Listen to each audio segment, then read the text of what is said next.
Sagalee Waaqayyoo keessaa ergaa gara warra Roomaatti ergame boqonnaa 13:11 kaasee amma 14 akka jedha maqaa Yesuus nan dubbisa. Egaa yeroo itti amanne caalaa amma guyyaan fayyinaa waan nutti dhiyaateef yeroon kun yeroo itti hirribaa dammaquun isin irra jiru ta'uusaa beekaa. Halkanichi sokkee guyyichi dhiyaateera. Kanaafis kottaa hojii dukkana keessatti hojjetamu ofirraa fuunee gannee mi'a lolaa isaa ifa keessa ittiin hojjetamu hin hidhanna. Kottaa amala keenya tolfannee akka warra ifa guyyaa keessa deddeebi'anii ittiin jiraanna malee albaadhummaatti yookiis machiitti halalummaatti yookiis gadhiisiitti namaan loluutti yookiis weennootti hin jiraannu. Gooftaan Yesuus Kiristoos akka uffata sibiilaatti uffadhaa malee hawwanamummaa foonii raawwattanii isa gammachiisuudhaaf karaa hin kenniinaayedha. Ameen. Harka bal'ifannee kadhanna. Dur turte har'as jirta. Ati alfaadha. Ati omeegaadha. Ilma Waaqayyooti. Hin jijjiiramtu ati. Sanuma kaleessas har'a sanumaati. Bara baraan galanni siif haa ta'u. Waaw, olma kaas harka bitaa mirgaa. Bara isaanii irratti bara hiikamsaa, bara ulfinaa, bara yaadatamuu, bara darbinsaa, guyyaa milkaa'inaa otoo eenyumtiyyuu kunneen ga'e arguu jalqabani ganama kana. Jedhi ameeni arguu jalqaban ganama kana. Iji nama kana moo'icha ilaalu irraa qabee. Du'a laaliin jireenya haa ilaalani. Salphina laaliin ulfina haa ilaalani. Leeyyoo laaliin ulfina haa ilaalani. Ati moo'icha keenyadha. Jedha ameen. Ati nagaa keenyadha. Ati Waaqayyo keenyadha. Qalbii saba kanaa sagalee keedhaan geeddareera. Sagalee keedhaan geeddareera. Nutti dubbadhu nu barsiisi. Maqaa Yesuusiin ameen. Fadhaan ora. Kadhannaa jabaa ganaa kadhannaa. Kanaaf sagalee akka jedhuudhaan dubbadha. Mata duree akka jedhu dammaqoota ta'aa yookaan achi dammaqaa ta'i waan jedhuun dubbadha. Akka dhuunfaatti akka waliinitti gaafa haasofnu sagaleen kun sagalee bifa kana lamaan nama bira ga'uu qabudha waan ta'eedhaaf dammaqoota ta'aa inni jedhu guutummaa waliigalaa nama dhaga'aa jiruuf yoo ta'e dammaqaa ta'iin immoo akkuma beektan nama dhuunfaaf dhaamsa dhufuudha yookaan ergaa dhufuudha. Sagalee Waaqayyoo keessaa gaafa laaltan kutaan ka'umsaaf itti gargaaramee dubbii mata duree kanaafis daandii kan ta'u Roomaa 13:11 qabdanii amma 14 gaafa dubbiftanii waa lama of keessatti qabatee haasa'a. Wanti lamaan kun immoo biraanchii of jalaa qaba. Dammaqaa inni jedhu kuni maal keessaa gara maalitti dammaquu akka qabnu, maalirratti dammaquu akka qabnu, dammaqiinsi maal akka of keessaa qabu, keessumaa amantoonni yeroo ammaa maalirratti dammaquu akka qaban bal'inaan qabiyyeen qabadhe qaba. Garuu ganama kana waan tokko bichaatti dubbachuun gaalladha. Dammaqiinsa akkamitti akka inni ta'uu qabu dammaqinsaaf karaa kan ta'an warreen nama dammaqsaniifiin waan irratti dammaquu qabnu waan lamaan tokko wal qabsiisee haaseen gabaabsee raawwadha. Dammaqiinsi jireenya namaa keessatti dammaqi kan jettan nama tokkoon nama rafee jiru, nama dadhabee jiru, nama waan tokko dagatee jiruun maal jettu dammaqii jettu. Meena wajjin ta'a. Akkan taa'ee qabiyyee dubbii kanaatti ilaalee waa sadiin yoo jenne gaarii ta'a. Tokko namaatiin yaada isaan akka inni dammaqu dammaqii jettu. Lammaffaan immoo rafee jira yoo ta'e irriba keessaa akka inni ka'uudhaaf dammaqii jettu. Yaadi isaas dammaqee jira yoo ta'e akkuma kanaa rafeen jiru jireenya kamittuu haa ta'u gaa irriba fooniis haa ta'u irriba hafuuraa isa kana booddeen adda baasiyaasaa dammaqi kan jettan namichi sun rafeen jiru dammaqee jira yoo ta'e inni sadaffaan garuu jireenya isaa irratti akka inni dammaquudha.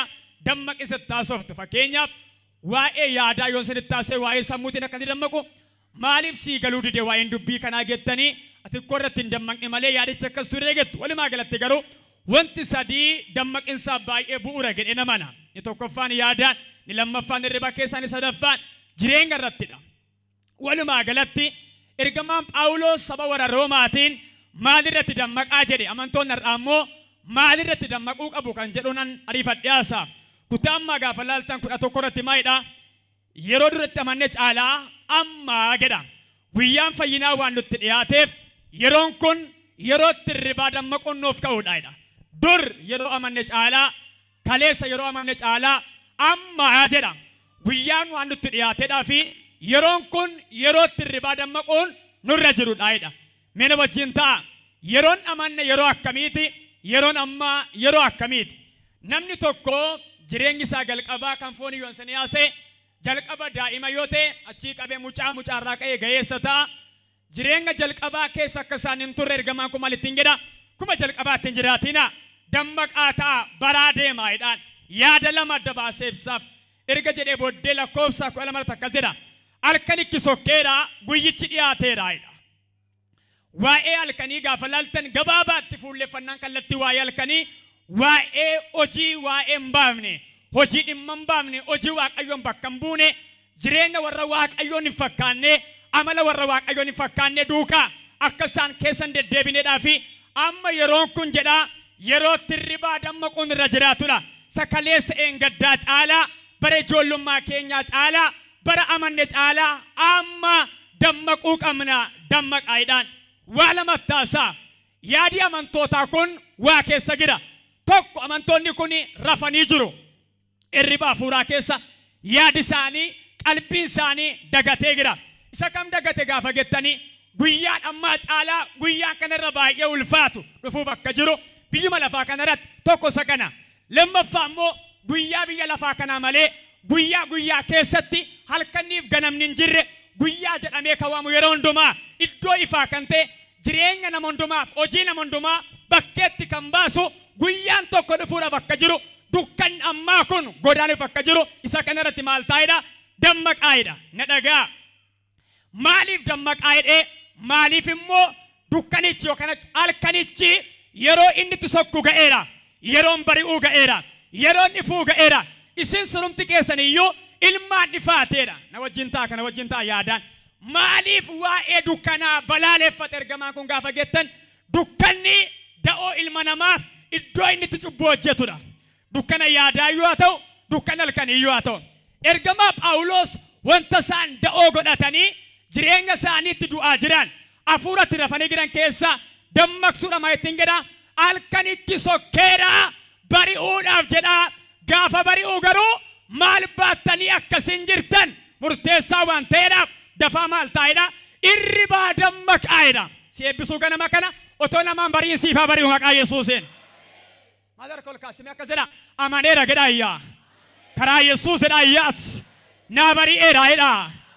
Amantoonni kun amala Waaqayyotti hin tolle hojii Waaqayyotti hin tolle dukkana da'oo godhatanii yookaan achi hojii dukkanaa hojjechaa jiru. Maal fa'aa hojjetu? Hojii xuraa'ummaa nama loluut qocolloot weennoot hojii Waaqayyoon hin laallanne hojii jireenya isaanii wajjin waliin fakkaanne hojjechaa waan ganaaf dammaqoota taa'edhaan. Na dhagaa. Dammaquun jireenya namaa keessatti baay'ee murteessaadha. Namoota baay'ee gaafa laaltan siin na dabalatee yeroo baay'ee namni Waaqayyottis waan hin tolle namattis kan hin tolle keessumaa nama jalaa baqachuudhaaf namni cubbuu kan hin eeggatu yeroo kamiiti? Guyyaa caalaa yeroo halkanii mul'ina caalaa iddoo dhoksaattidha. Ergamaan kun wanti isin baattanii jirtan guyyaa sagala booddee sanaaf isa dhufaa jiru sana biratti gaarii waan hin taanedhaaf dammaqaa dafaa jedhaani. Maaliif amantoonni kun guyyaa isa dhufaa jirutti akka isaan hin leeyyaanedhaaf akka isaan hin salphanedhaaf maal taa'edha? Dammaqaayedha. Dammaqaa. Na dhagaa. Ijoon dubbii koo waa'ee dammaquuti. Dammaqaayedhaan akka isaan hin dammaqne jireenya maalii keessa akka isaan jiraatan dubbachaa jira. Jireenya albaadhummaa, jireenya qocolloo, weennoo, xuraa'ummaa keessa galee jiru. Kaleessa saamannee caalaa har'a guyyaan fayyinaa nutti dhiyaateera. Karaa biraa abdii taasaa jira. Maayidhee sinii bari'uu ga'eera. Dukkanni kun darbuudhaaf jedha. Garuu wajjin akka hin dabarreedhaaf dhaabattanii hafuudhaaf dammaqaayedhaan. Ameen jedha. Warra darba wajjin sin dabarsii Waaqayyo. Mee harkas qabi sin eebbisa. Warra darba wajjin sin dabarsii Waaqayyoon jedhe. Mee ani karaa Yesuus jedhaal takka. Nama hafee jiraatudha jedha. Yaada saba kanaa dammaqsuudhaafidha. Hojii lamatti qoodeef isinii jedhaan keessumaa gaafa laaltan. Egaa koottaa jedha. Amala keenya tolfannee akka warra ifa keessa deddeebi'aniitti hin jiraanna malee jedha. Akka warra ifa keessa hin jiraanneetti hin jiraannu jedha. Amala keenya tolfannee jechuummaa jechuudha. Dammaquu qabna. Amalli jara kanaa manca'ee jira badee jira jechuudha. Jireenya inni Kiristoosiin fakkaatu. Jireenyi guyyaa dhufaa sanatti yeroo guyyichi ga'u iga gabina kan isaanii kennu, abdii kan isaanii ta'u, gammachuu kan isaanii kennu, jireenyi jarkaa badee waan jiruudhaaf kottaa maalin taana amala keenya in tolfannaa. Tasalonqeessa duraatti ceena meel takkaariifannee tasalonqeessa duraa boqonnaa 5 lakkoofsa 5 gaafa dubbiftanii nun ijoollee akkamii akka taane ibsa. Kutaa kana yoon dubbise baay'ee bareedaa ta'a. Akka ijoollee ifaatti akka jiraachuu qabnudha. Tasalonqee boqonnaa 5 dubbata. Maaliif wangeela yoon dubbise natti tola waan ta'eedhaaf. Nariifadha Tasalonqee 5 sinin dubbisa. Akkas jedha. Mee keessumaa lakkoofsa 5 irraa kaase. Hundumti keessan ilmaan ifaati. Ilmaan guyyaatis. Nuyi warra halkanii yookiis warra dukkanaa miti. Egaa kottaa hin dammaqnaa. Ofis hin qabna malee akka warra kaanii rafuu hin himnayidha. Lakkoofsa Oromoo dhagaa. Warri rafan halkan hin rafu. Warri machaa'anis halkan hin machaa'u jedha. Tasalonqee kana keessattis maalittiin jedha. Egaa hundumti keenya maalin taana jedha. Isin hundumti keessan ilmaan ifaati, ilmaan guyyaatis jedha. Nuni jedha warra halkanii warra dukkanaas miti jedha. Warra kan malee warra ifaati malee. Warri dukkanaa warri halkanii jedha. Isaan maalidha jedha. Halkan sana keessa hin rafu hin machaa'u jedhee hojii halkanii haasa'a. Yaada isaanii dammaqsuudha maa jedha. Egaa kottaa hin dammaqnaa ofis hin qabnaa jedha. Dammaqaa jedhaan maalirratti walumaa galatti albaadhummaan jireenyi gadhiisiin weennoon xuraa'ummaan machiin maal gaafa jettan hojii waaqayyoon barbaanne hojii waaqayyoon jaallanne hojii waliin galle kanarratti maal taa'edha. Dammaqaa jedhaan. Dammaqaa maaliif wal sinitti hin fakkaatiin yeroo albaadhummaatti kuftan yeroo ribaa fuudhaa keessa galtan yeroon kun jedhamitiire yerootti ribaa dammaqni waan ta'eedhaaf warri halkanii halkan irra fuudhaa. Kanaaf maal taa'edha. Dammaqaa irra fiinaadha. Na dhagaa. Irrimna fuudhaa jireenya namaa qabannaan namni waa'ee hafuuraaf waa'ee foonii adda baasuu hin danda'u. Irrimna fuudhaa jireenya namaatti dhumnaan namni waa'ee egeriisaa waa'ee boriisaa beekuu hin danda'u. Na dhagaa. Akkuma gaafoonii raftanii jireenya keessan dagattan namni hirriba hafuuraa rafeera taanaani waa'ee mana isaa galgalaa waa'ee boriisaa waa'ee egeriisaa beekuu hin danda'u. Dhaloota irraa gaafa laaltan dhaloota jira fakkaatee garuu du'e. Dhaloota dammaqaa fakkaatee garuu rafee jirudha. Dhaloonni dammaqee maal eeggata gaafa jettan isa ergamaa Phaawulos kutaa kana lamaan keessaa seegodha. Maalirraa bilisa? Albaadhummaarraa, qoccolloorraa, diinummaarraa, machiirraa, hojii fooniif dhiigaarraa birmaduu ba'eera. Namni akkamii? Namni dammaqe. Na dhagaa. Rivaayivaaliin ta'aa jiru. Sochiin hafuuraa ta'aa jiru. Jireenya namoota baay'eef ol qaattuu ta'e malee dammaqinsa hafuuraan finne. Namni dammaqee wanta gaarii hojjeta. Wanta gaarii yaada. Wanta gaarii abjoota. Har'aa qabee hirriba hafuuraa keessaa hafuurri Waaqayyoo si haa kaasu. Ol kaasaa harka mirgaa yaa Waaqayyo jedhaa. Hirriba hafuuraa keessaa jedhaa. Na kaasi jedhaa iyyaa. Olima kaasaa yaa Waaqayyoo jedhaa iyyaa. Hirriba hafuuraa keessaa. Na kaasi jedhaa. Na dhagaame saba gara kolala. Wangeelli dhugaan tokko gaafa jireenya namaatti qilleensa'u gaafa jireenya namaatti galu hafuura namaa kaasa. Dammaqaan kiristaanaa yoo foonsaa rafee hafuurri isaa hulaaba namaa laalaa bula.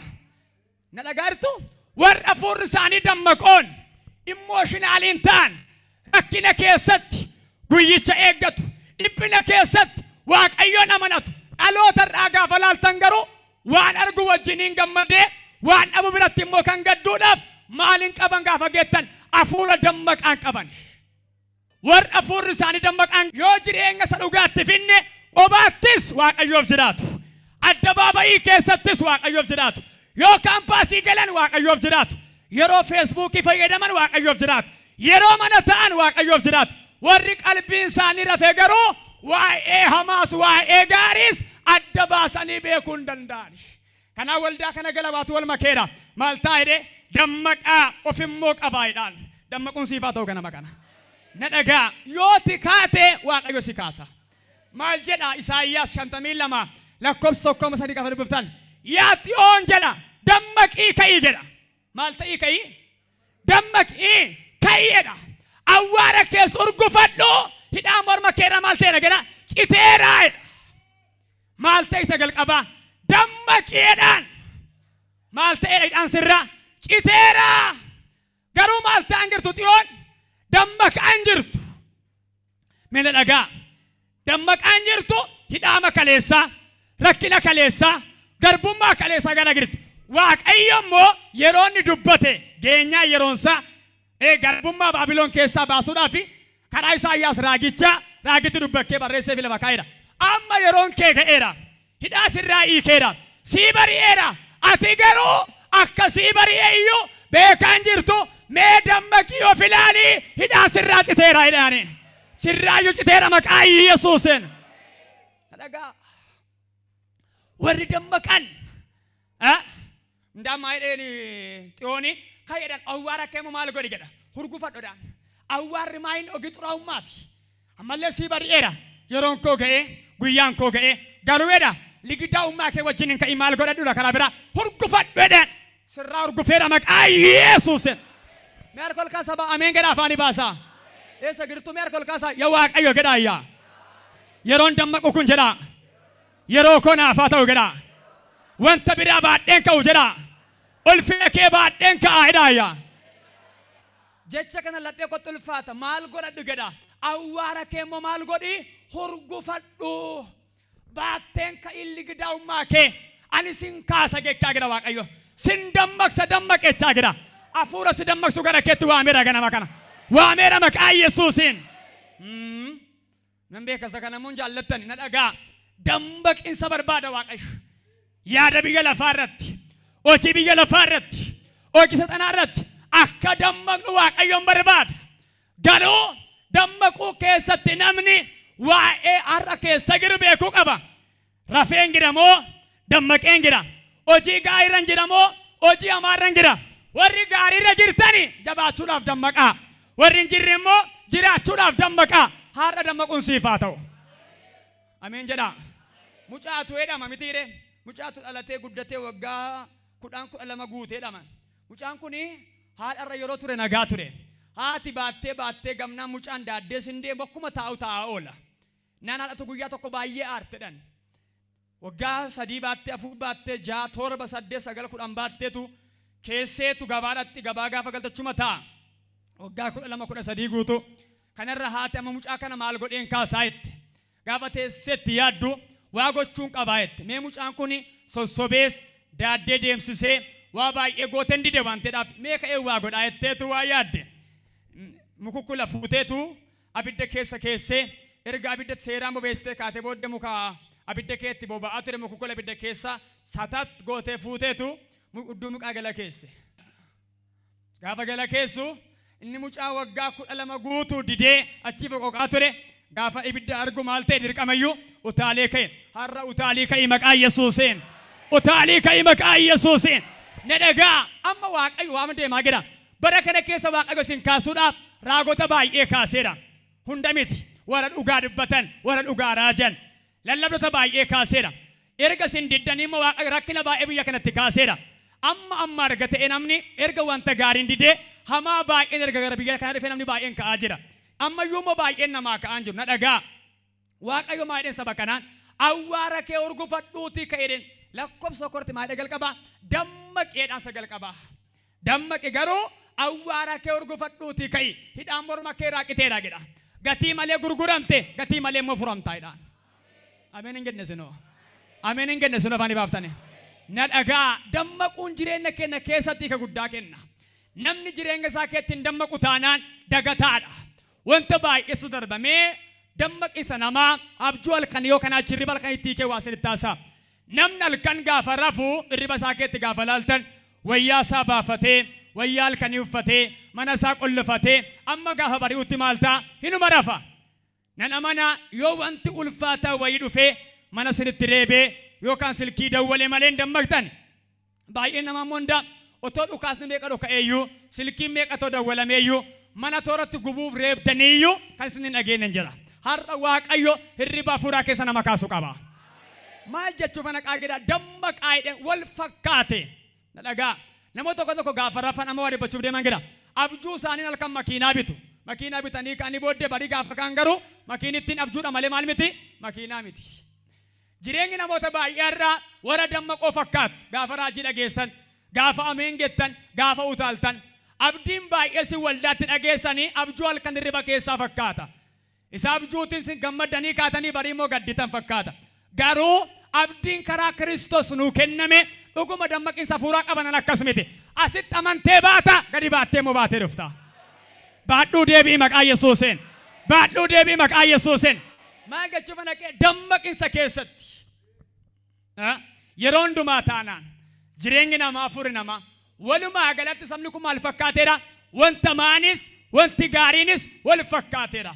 Dammaqaa jedhan sagalee Waaqayyoo keessaa gaafa laaltan Hoosee 5 lakkoofsa 15 qadibisa akkas jedha. Hoosee 5:15 amma isaan yakka isaanii ofirratti beekanii fuula koo barbaadataniirratti ani nan adeema iddoo koottis nan deebi'a.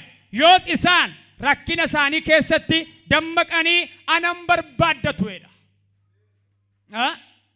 Yoo isaan maal ta'an rakkina isaanii keessatti ani jedhe Waaqayyo amma gaafa sabni kun dammaqee maal ta'uut anan barbaaddatuutti ani nan deemaa iddoo koottis nan deebi'aa jedhe Waaqayyo. Sabni kun garuu gada yeroo rakkatu rakkinni gaafa isa argatu maal ta'edha? Na barbaaddataa. Dammaqee na barbaaddata. Maal jechuu barbaada Waaqayyo kutaa kana keessatti Hoosee 5:15 keessatti amma sabni kun dammaqee Waaqayyoon hin barbaaddanneetti maal ta'uu isaati? Iddoo kootti deebi'een taa'edha Waaqayyo. Hin ka'uufi hin hojjedhuufi calan jedha hin dubbadhuufi jedhe Waaqayyo. Waaqayyo nama dammaqu barbaada. Amanaa dammaqu barbaada. Jireenya kee irratti, gaa'ila kee irratti, tajaajila kee irratti, hojii kee irratti dammaquu kee barbaada Waaqayyo. Yoo hin dammaqne Waaqayyos calsi galaa'edha. Na dhagaa. Namoota tokko gaafa laaltan jireenya isaanii afganaa qorbii barbaadu akka qorbii midhaan nama garagalchuu amma waa isaan garagalchuutti barbaadu. Na dhaga'i har'a Waaqayyo akkasiin jedha. Dammaqi isin dammaqsaa jedhe Waaqayyo waaree kana. Hoosee 5:15 gaafa dubbisan dhugaadha laphee kun nadhaan. Amma gaafa sabni kun jedha rakkatee rakkina keessatti dammaqeen awwaamamnetti ani nan deemaa dhaqeen immoo iddoo koo taa'e. Waaqayyo jira eeyyee jira. Hojjechuudhaaf humna qaba eeyyeen danda'a. Garuu hojjechuu Waaqayyo socho'uu Waaqayyo waan haaraan gochuu Waaqayyo ammatin sochoon irratti yeroo ati dhaabattu Waaqayyoon dhaabata. Yeroo ati deemtu Waaqayyoon deema. Ameen jettaa. Na ilaallataa yoo jette Waaqayyo eeyyee si ilaalee si hojjechuu barbaada. Nama si bukkee jiru qabee akkas jedhani waan ati teesseef taa'e Waaqayyo si galaa hidhaani. Waan ati teesseef taa'e Waaqayyo si galaa hidhaani. Socho'eedhaani. Socho'eedhaani. Dammaqeedhaani. Waaqayyo sii kaa'eedhaani. Ana mitiim sagalee jedha sabaa. Sagalee jedha. Rakkina isaanii keetti maal godhadha? Na barbaaddatuedha. Amma isaan nan barbaadannetti maalan godha? Na deema idduma kommoon taa'e. In taa'amu Waaqayyo cal jedhee dhimma namaa dhiise. Dhugaa Waaqayyoon taa'a. Yooti garuu harka kee bal'iftee kottu abbaa yoo jette harka si diriirsa. Ameen jettaa. Jilba kee lafatti qadaaddee daaddistee mana koon seentu yooti jette Yesuus arreeda mana kee seenaa. Har'a Waaqayyo afuura si kaasu gara keettaa ergu ganama kana. As qabeer kamirgaa gara keettaa ergu maqaa Yesuusiin. Gara keettaa ergamu maqaa Yesuusiin. Harka ol kaasaa yaa Waaqayyo jedhaal takaa. Afuura na dammaqsu jedhaa. Na ergi jedhaa. Mee ol kaasee merka mirgaa yaa Waaqayyo jedhaa. Na dammaqsi jedhaa. Nan dammaqa jedhaa. Waaqayyo rakkina namaa keetti cal jedhaa. Yooti cal jette eeyyee cal jedha. Hin dammaqne kaati. In kaane kaa mee dhagaa. Hundi keessan gara kudha lama. Faarsaa 13 lakkoofsa 3 maayedha. Daawit akkas jedha Waaqayyoon kanatti. Yaa Waaqayyoo jedha. Irriba du'aa kan hin rabnetti ija koo maal godhi jedha. Ija koo naaf ibsiidha. Irriba du'aa. Na dhagaa. Jireenyi namoota baay'ee du'aadhaarra. Hirriba keessa waan jiraniidhaaf. Nagadi isaanii, barnoonni isaanii, tajaajilli isaanii, hojiin namoota baay'ee du'aadha. Daawit garuu maayedha. Yaa Waaqayyoo. Irriba du'aa akka hin rabnetti ija koo naaf ibsiidha. Iji kee arginaan immoo harkaan qabachuun baay'ee salphaadha. Na dhageessa. Iji kee daandii si ilaallan miilli kee deemuun baay'ee salphaadha. Har'a iji namoota baay'ee waan jaameedhaaf Jaamummaan hafuura irra waan jiruudhaaf barataan baratee manatti deebi'ee gale. Hojjetaan ba'ee milkaa'ina dhabe. Na dhaga'i iji kee ilaallaan waa fuudhuu hin dadhabdu. Iji kee ilaallaan karaa deemuu hin dadhabdu. Iji kee ilaallaan hamaaf gaarii adda baasuu hin dadhabdu. Har'aa qabee ija kee baneera dhiiga hoolichaan. As qabee harka bitaan mirgaa. Ija kee baneera maqaa Yesuusin. Ija koo maal godhi? Naaf ibsi. C5 jedhe. Amma too waaqa ija keessan baneeme barattoon dargaggoon abboon idduma kana waa jira. Magaaluma Amboo keessa waa jira. Hojii ati barbaaddee dhabde 3-4 jira jettee kan milkoofte. As qabdee harka bitaan mirgaa ija kee baneera dhiiga hoolichaan. Baneera maqaa Yesuusin. Amma ko namoonni baay'een hin baranne malee hojiin hin jiru, hin hojjenne malee eebbi hin jiru. Gabaan biyya kanaa booraadha. Maaliif booree beektaa? Ija keetu jaamaadha. Maaf argaa dhabde beektaa? Qalbiin ija hafuura kee jaameera. Daawwit maa jedhee ija koo naaf ibsi. Akka inni riba du'aa hin rabnetti. Namni ilaalu fira beeka, diina beeka. Namni gisaa ilaalu hamaa beeka, gaarii beeka. Har'aa qabee dhiiga hoolichaan ija kee baneera. Baneera yeeyye. Leelkaas harka mirgaa yaa Waaqayyo gadhaayyaa. Ija koo baneedhaayyaati. Qabina masi bukkeetiin Waaqayyo ija kee abanodhaane. Qabiraas Waaqayyo ija kee abanodhaane. Dargaggeessa umurii kee waggaa 20 garuu darabaa galtee nyaatta maatii kee harkaa si fuudheera. Of danda'ii ba'i dhiiga gadaane warraan. Of danda'ii ba'i dhiiga Yesuus. Namni gisaa baname sabaa dhagaa biyya saafii ta'uu beeka. Lafa saafii ta'uu beeka. Daawwit maa jedhee bu'uura jireenya koo ija koo waan ta'e maal godhe ija koo naaf ibseedha. Hirriba du'aarraa na hiiki. Akka hin rafnetti dammaquu akka hin dadhabnetti maal godhi naaf ibsi ija koo. Otoo si ifeeme asumatti kaampaanii guddaa ijaarta. Otoo si ifeeme asumaa waa baafta. Otoo si ifeeme asumatti waa ta'a. Har'a garuu eenyuun akka ta'e beeku Waaqayyo dirqamaa miti nama lapheessaa bane nan dammaqsaa jedheera. Dammaqseen kaasaa jedheera. Waaqayyo yaada kee dammaqsu barii ganama kana. Kan ameen jedheef ta'eera dhiiga Yesuusin. Dammaquu. Warra dammaqan. Namoota baay'ee gaafa laaltan dhugaadha. Foonumaan hirribatti buusa tokko. Lamatti rafaa, sadiitti qaabarii lafaa. Halkan ka'een kadhatu, ka'een dubbisu, ka'ee pilaanin godhu, aan godhu kanaan diigu. Seexanni inni hamaan immoo na dhagaa. Keessumaa siistema hafuuraa keetti gaafa laaltanii hafuuronni hamoonni jedhu yeroo baay'ee namoonni abboonni amantiis namoonni ergamaa dukkanaa wajjin gaggaa turanis seexanni jedhu yeroo baay'ee guyyaa caalaa halkan saa'itii 8-9 kaasee amma barii 12 jedhani xiyya gurguddaa gadhiisa baay'ee balali'aa jedhama. Halkanii barii lafaa gala. Maaliif gaafa gettanii kiristaanni jabaan immoo yeroo sana ka'e maal godha hojii isaa diiga. Tokko garuu kadhachuufis hin ka'u, qo'achuufis hin ka'u, hinuma rafa. Jireenyi isaas rafaadha. Har'a Waaqayyo si dammaqsu. As qabe harka mirgaa. Har'a Waaqayyo si dammaqsu hin jedhe maqaa Yesuus. Amma jireenyi wadda dheeraa gadi mallee ciifte yaaddaa bulta malee raftu. Sittaa dabalumayyuu.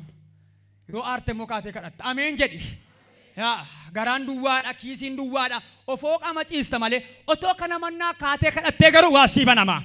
Har'aa qabee baneera maqaa Yesuusin. Dammaquu. Warra Waaqayyo dammaqse jireenya isaanii keetti gaafa laaltan milkaa'oo namoota baay'ee argitu. Dammaquu warra dhaban garuu jireenya isaanii keetti gatii guddaa baay'ee kaffalan. Amanuu keessan duwwaa otoo hin taane harka ol kaasuu duwwaa otoo hin taane har'a maarra jirra gadhaati maal godhaa of ilaalaa. Tokko tajaajila waggaadhaan of jaja. Amanaa sabara duratti waggaa 20 waggaa 30 wabii siin ta'u. Har'aoo maalitti jirta? Ulfaadhu Yesuus yaa galatu. Abiddi namoota baay'eetti galaa jiraama. Wabii siin ta'u kadhannaan kaleessaa har'a kadhachuu qabda. Wabii siin ta'u kennaan kaleessaa har'a kennuu qabda. Wabii siin ta'u jireenyi kaleessaa har'a jiraachuu qabda. Yaada kee dammaqseera maqaa Yesuusin. Jedhi ameen dammaqseera eeyyee. Dammaqi maqaa Yesuusin. Nama si bukkee qaba ol kaasaa dammaqi maqaa Yesuusin jedhaane. Qaba ol kaasaa maqaa Yesuusin jedhaa. Afuura kee jedhaa. Jireenya kee jedhaa. Dammaqseera jedhaayyaa. Hirriba afuura kanarraa siikeera. Mi'as qaba harka bitaan mirgaa mana keerraa, kadhannaa keerraa, jilba keerraa, bara keerraa. Hirriba afuuraa dha'eera. Daera! Daera! Si'a sadii afurri Waaqayyoo naa dhufeera jedha. Tokko! Lama! Saduma! Na dammaqseera jedha. Lafurri Waaqayyoo akkasnaan jedha. Har'a galgalaa qabee nama baay'eetti nan deebi'a naan jedha afurri Waaqayyoo. Nama baay'eetti nan deebi'a naan jedhe. Jilba nama baay'ee nan aareessa dhe Waaqayyoo. As qabar kabitaan mirga aareesh. Jedhi ameeni aareeyee. Aareeyii golichaan. Ulaaba namaa si badhaaseera. Samiiba namaa si badhaaseera. Barri kun bara gadheedha. Bara namni baay'een ni dhagaa. Kudhaama baatee. Hojii xuraa'ummaa baatee. Hojii Waaqayyoo hojjechaa jiru. Amanaanis kudhaama baatee. Hojii xuraa'ummaa baatee. Waldaa kee taa'ee jiru. Na dhagaa. Waaqayyo warra akkasitti bakakkaan buusu dhiire guyyaa isaa fida malee. Bakakkaan buusu Waaqayyo. Makiinaan hin dha'u Waaqayyo. Maal fida kana jettan guyyaa isaatti erga Waaqayyo. Guyyaa Waaqayyo immoo ifaadha. Aduu kana caalaa ifa. Waan ati baattee jirtu akka waraqaa aduu bakkeetti mul'ata. Abbaa dhagaa. Armoota dhagaa. Akkasiin jedha Waaqayyo. Dammaqi ani dhufuu ga'eera jedhe. Nama ameen jedherraa waan banama guyyaarraa kana. Baninsa afuuraa banama ameen jedha afaani baasa. Dargaggoota dammaqaa. Dargaggummaan hin soba. Amanaa dammaqaa. Warra rasinii iyyan kun wabii isiniin ta'an. Eenyu wabii isin ta'u dammaqi. Amanuu keetiin wabiin godhatiin jireenya kee wabii godhadhu jiraadhuuti. Ameen jedha. Eenyurraa akka ta'e hin beeku har'a. Waatu adda ba'a. Ija keerraa waatu adda ba'a. Sholoqqee wayii sirraa bu'a. Aarri wayii sammuu keerraa hurkeeyyaa. Dukaa kee hafuuraa dheera. Jedhi ameenii dheere. Beerka ol kaasaa narraa dhaameera jedhaayyaa. Jedhi narraa dhaameera jedhaayyaa. Hafuura kadhataa. Hafuura jilbaa. Baga gammaddi. Cubboo wayii qabsiifattee mana kanaa baata. Nama baay'ee sirraa qabsiifata laa. Ameen jettaa afaanii baafattee. Qabsiifattee baata sirraa qabsiifata namni baay'een. Ollaa keessatti si ifalaa. Mandara keessatti si ifarraa qabee. Harka kee gasheera maqaa Yesuus. Gasheera eeyya. Aara'uun si ifaa ta'uu dhiigolichaan. Aaraa! Aaraa eeyye. Dammaqii siin jedhe Waaqayyooti.